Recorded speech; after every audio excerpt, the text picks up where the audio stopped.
সিহঁতক মই আমাৰ জাতীয় পতাকা বনাই দিছোঁ কিন্তু এতিয়া স্কেচ পেনহে বনাই দিছোঁ বেলেগ একো পেন নাপালোঁ এতিয়া মোৰ হাতত যোৱা নাই এতিয়া ঠিক নাই ইহঁতৰ গালত যায় নে নাযায় জীৱনটো লাগে ফিক্সে হৈ যায় নে নহ'ন একো নহয় দিয়া ন কি হ'ল বলা বলা বলা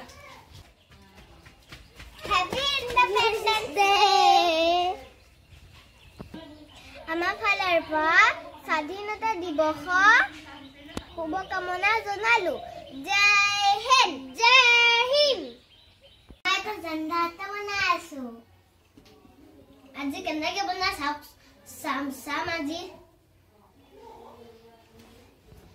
কেনেকৈ বনাই চাওচোন India is my country and all Indians are my brothers and sisters. I love my country and I am proud of it, rich and very healthy.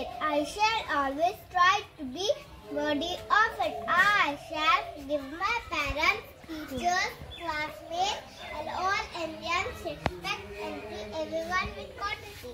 To my country and my people I pledge my devotion. India will be at whose healthy alone are my happiness. Jai Hind. Thank you. নমস্কাৰ সকলোকে আজি একেবাৰে মানে কি ক'ম আলহী খাই ফুৰিছোঁ এনেকৈ তাকো ইয়াৰ মেইন ৰাস্তাতে আহিছোঁ ইয়াত দেখিছে নহয় খুব ধুনীয়া এটা পৰিৱেশ চাওকচোন খুব ধুনীয়া বাছত আপোনালোকক ভিডিঅ' চিডিঅ' মই তেনেধৰণে দিব নোৱাৰাই হৈছোঁ তথাপিতো আজি আকৌ অকণমানকৈ চেষ্টা কৰিছোঁ ভিডিঅ'টো আগবঢ়াওঁ বুলি আজি আচলতে সকলোকে মোৰ ফালৰ পৰা স্বাধীনতা দিৱসৰ হীৰা ভৰা ব্লগ জনালোঁ আৰু ভিডিঅ' চিডিঅ'সমূহটো পাইছে আপোনালোকে ৰিলছ এটা মই অলৰেডি আপলোড কৰিছোঁৱে আপোনালোকলৈ কেনেকুৱা পাইছে কমেণ্ট এটা কৰি জনাব লগতে আমি এতিয়া ক'লে আহি আছোঁ আহক চাব আৰু বহুত ইয়াত ইণ্টাৰেষ্টিং বস্তু আছে যিখিনি আপোনালোকক দেখাই আছোঁ মই আহক এয়া আহিছোঁ আলহী ঘৰত আজি মোৰ আমাৰ আছিলে নিমন্ত্ৰণ একে খুব বেছি পলমে হ'ল বেয়াও লাগিছে এতিয়া ইমান পলমকৈ আহিছোঁ আচলতে ঘৰত বহুত বেছি আলহী আছে আৰু বাহঁতো কালি আহিছিলে গম পাইছে গতিকে মানে দেৰি হ'ল এতিয়া বেয়া লাগি আছে মই কেনেকৈ সোমামগৈ তেওঁলোকৰ আগত মানে তেনেকুৱা লাগিছে বেয়া লাগে নহয়নে বাৰু এই টাইমটো চাওকচোন 2:30 বাজিলে একে মিলাব নোৱাৰা আৰু বহুতখিনি মৌমিঠি শুভাকাংক্ষী আজিও আহিছিলে গতিকে মানে এতিয়া মই কেনেকৈ তেওঁলোকৰ আগত মুখ উলিয়ামগৈ মানে মই ভাবি পোৱা নাই গম পাইছেনে চাওকচোন ৰেডি হৈয়ে আছে মালা বলে বাত চাই চাই বাত চবি বিগুতে হৈছে মই নিজে লাজ পাইছো কেনেকে আহি পেলাই মই মানে চকু মিলামহি একো এটাতো কোৱা সহায় চহায় নাই নাই আকৌ বিশেষকে দৌৰিছে নে মনে লাগিছে গনে বলক এতিয়া কি কৰিব লাগে ময়ো কৰিম গো বলক কি আছে এতিয়া কিবা কৰিবলগীয়া আছে নে একো নাই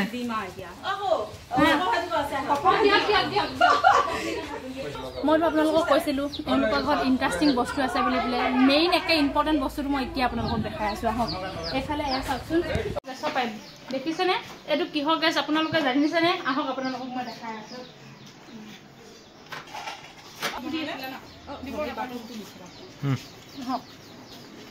আহি থাকক সেইটো হৈছে গোবৰৰ গেছ আৰু ইমান ধুনীয়াকৈ যে ইমানখিনি কৰি ৰাখিছে তেওঁলোকে এইফালে চাওকচোন এইফালে আছে তেওঁলোকৰ গৰু ফাৰ্ম আৰু ইয়াত পেলাই গোবৰ ইয়াত হয় মানে গেছৰ উৎপত্তিটো হয় এইখিনিত হৈ লৈ পেলাই এইটো বোলে গেছ যেতিয়া অভাৰ হয় ইমানখিনিলৈকে পুলি আহে সেইটো তাৰপাছত ইয়াতে যায় গেছটো ইয়ালৈ এডাল পাৰিবই যায় গেছটো যায় ইয়ালৈ এইডাল পাৰিব যায় গেছটো যায় তালে যিহেতু আপোনালোকক মই অলৰেডি দেখালোঁ আৰু জুই যায় ইমান খোপা মানে ইমান ডাঙৰকৈ ওলায় যিটো নেকি আমাৰ মানে নৰ্মেল যি গেছ হয় তাতকৈ মানে দুগুণ বেছিকৈ ওলায় আৰু একে আপুনি মানে দিনৰ পৰা ধৰি ৰাতিলৈকে ভাত পানী যিমান য'ত আছে চব বনাব পাৰে আমি চিলিণ্ডাৰ কিনিয়ে হাইৰাং হৈ গৈছোঁ এতিয়া ভাবিছোঁ যে আমিও তেনেকুৱা এটাকে কৰিব লাগিব আনফালে যিটো এক্সট্ৰা মানে বেয়া যিটো গোবৰ হয় সেইটো এফালে ওলাই আহি গৈ তেওঁলোকৰ পুখুৰী আছে পুখুৰীত পৰিব এইটো তেওঁলোকে বনাই লওঁতে 8,000 পৰা 10,000 ভিতৰত বোলে খৰচ হৈছে। আৰু এতিয়া আমি ভাবি চাওকচোন এটা চিলিণ্ডাৰত 1200 টকা, তেওঁলোকে 8-10,000 ইউজ কৰি কিমানখিনি মানে সকাহ পাইছে। এতিয়া মোৰ দ্বাৰাইতো বহুতেই মানে একদম কৈছে ন বহুত ভাল বস্তু বনাইছে। আৰু যাৰ ঘৰত যদি এনেকুৱা গৰু আছে আপোনালোকেও বনাই লওক, এনেকুৱা খুব বেছি সকাহ পাব। এতিয়া আপোনালোকক মই গেছটো জ্বলাই দেখাই আছোঁ আহক। এইফালে এইটো গেছটো আছে ইয়াত, এইফালে গেছটো জ্বলাই দিয়কচোন। একেই নে আমাৰ যিটো নৰ্মেল গেছ তুমি লাইটটো এনেকৈ দিব লাগিব। এইটো চুইচটো চাৰ্জ দিয়াটো এনেকৈ দিব লাগিব। এইটো এনেকৈ ইমান গেছ জ্বলিছে চাওক। এইটো জ্বলে নে বাৰু?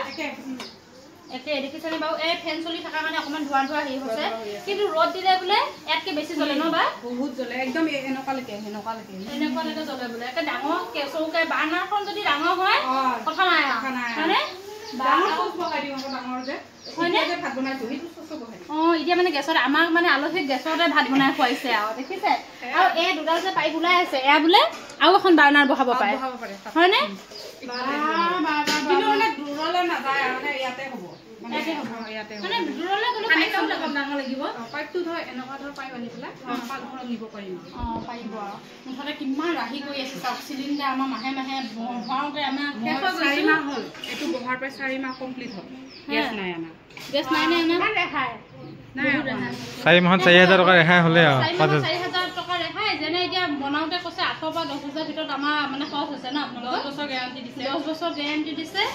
বাকী আৰু এতিয়া চাওক 4,000 টকা মানে 4 মাহৰ হেৰি হ'লে আৰু 6,000 টকা এটা ওলাবলৈ আছে নহয় জানো? বাৰু আজি ভিডিঅ'টো ইমানখিনিতে সামৰিছোঁ। যদি ভিডিঅ'টো চাই ভাল পালে লাইক কমেণ্ট আৰু চেনেলটো ছাবস্ক্ৰাইব কৰি দিব নাপাহৰিব দেই। আজিলৈ বাই বাই। বাই বুলি কওক। Bye bye. এনে যোৱা আৰু